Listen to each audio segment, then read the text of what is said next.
The Making of Mortis Chapter 1, The Encounter. In a dimly lit bar nestled in the heart of Uzbekistan, Jack Harris sat hunched over a glass of local vodka, the strong liquor matching the turbulence of his thoughts. He was a college dropout with a lingering sense of failure residing in the pit of his stomach. The soft murmur of conversations blended with the haunting strains of a distant stringed instrument, creating a melancholic symphony that wrapped around him. That's when he noticed the stranger, a man with ominous dark eyes approaching him, as if pulled by an unseen force. "You're the one," the stranger said, his voice low and tinged with urgency. He placed a heavy briefcase on the table between them. "I've been waiting." Jack hesitated, curiosity mingling with unease. He opened the briefcase, revealing a neat stack of documents and a small vial. The label read, "Instant Death." Puzzled, he unfolded an accompanying note detailing its contents, a pill that promised liberation. "Death is free," the note read, alongside a phone number in case he needed more. The words echoed ominously in his mind, the weight of responsibility on his shoulders palpable. Chapter 2. The Motivation. Days turned into nights filled with restless energy and gnawing anxiety as Jack found himself haunted by the memory of his friend, Eva.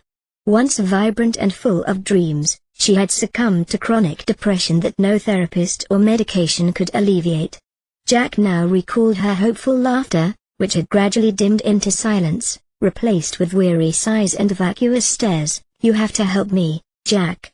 I can't do this anymore," she had begged, her eyes filled with despair that clawed at his heart. Eva had shared her struggles with him, revealing the haunting thoughts that kept her captive, feelings of worthlessness, the shadows that loomed larger with every passing day.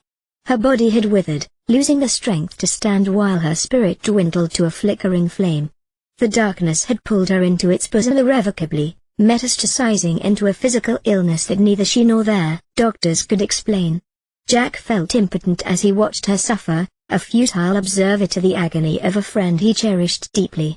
In that bar in Uzbekistan, the stranger's words echoed within him like a gavel striking down the final verdict. "Some suffer more than others. You can end their pain." Chapter 3. The first time, with a heavy heart, Jack decided to confront his despair head-on. He returned to Eva's side, the same briefcase tucked under his arm. Sitting in her dimly lit room, the familiar smell of antiseptic mingled with wilted flowers made him feel the weight of his choice. "Jack, please. I'm tired," she whispered, her voice barely a breath above the silence. "Just trust me," Jack urged gently, his hand shaking as he produced the vial. He assured her it was her way out, a final escape from the grasping shadows. As she smiled weakly and swallowed the pill, Jack felt the enormity of his actions sink in, the weight of a responsibility that felt both sacred and sinister. As Eva leaned back and closed her eyes, he walked away, feeling a chilling mixture of grief and purpose ignite within him. Chapter 4. The Transformation. What started as a mission to liberate the suffering transformed Jack into a solitary figure drenched in nightmares. Night sweats plagued him. He would awaken gasping in terror, haunted by images of Eva's face, twisted in anguish one moment and tranquility the next. Each pill he dispensed gave birth to Mortis, a name whispered in fear and reverence among the desperate souls seeking solace.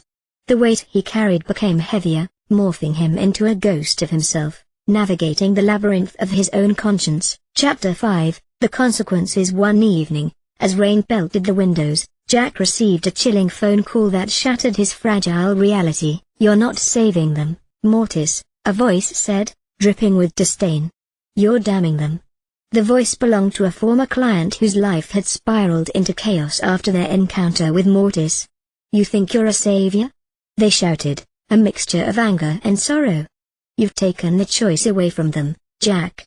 Have you really saved anyone?" Doubt crept in, freezing his heart. Had he truly become a savior, or merely a harbinger of despair? Shadows coiled tighter around him, and each choice he made blurred the lines of morality further. The memory of the stranger at the bar gnawed at his mind. This man had exuded a dark charisma, offering him the briefcase that set him on this perilous path. Jack shuddered as he recalled the stranger's ominous eyes and the chilling words he had spoken about liberation through death. What if this stranger had been the one to lead him into chaos? The weight of the briefcase felt heavier now, a tangible reminder of the burden of life and death resting on his shoulders. Chapter 6, The Revelation. Driven by confusion and a desperate need for clarity, Jack began investigating the origins of the instant death pill. The more he uncovered, the more he realized it wasn't merely a means of release, it was a test, an examination of humanity's capacity for compassion in the face of suffering. The identity of the stranger at the bar loomed in his mind, both intriguing and unsettling. Jack remained unsure whether this man had been a guide, a manipulator, or something far darker.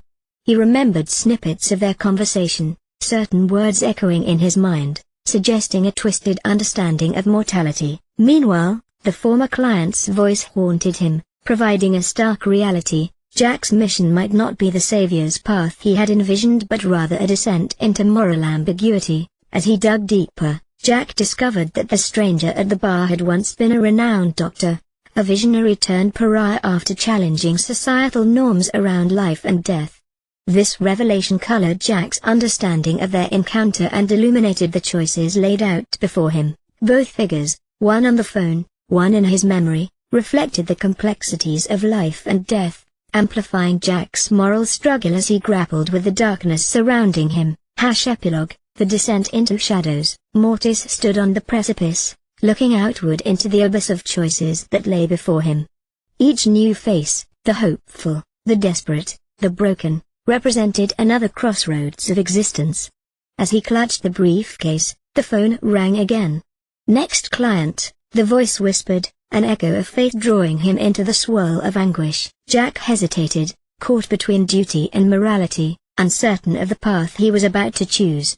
The shadows beckoned, promising liberation yet tinged with the essence of the unknown. Would his next choice mark the beginning of salvation or a deeper descent into darkness? Tonight's tale has woven a complex exploration of choices and consequences, delving into the fabric of human suffering and the mysteries that shroud our existence. As you ponder the story of Jack Harris, of Mortis, reflect on your shadows and the unseen forces that guide us. Each of us battles our unspoken struggles, and perhaps the real liberation lies not in the choices we make, but in the courage to confront those shadows that linger amid the light. Thank you for joining me on this journey into the depths of despair and the glimmers of hope that flicker amidst the darkness. Until next time, keep your imagination alive, and remember, in the realms of the Luminari files, nothing is ever truly as it seems. From the mind of H.S. Williams.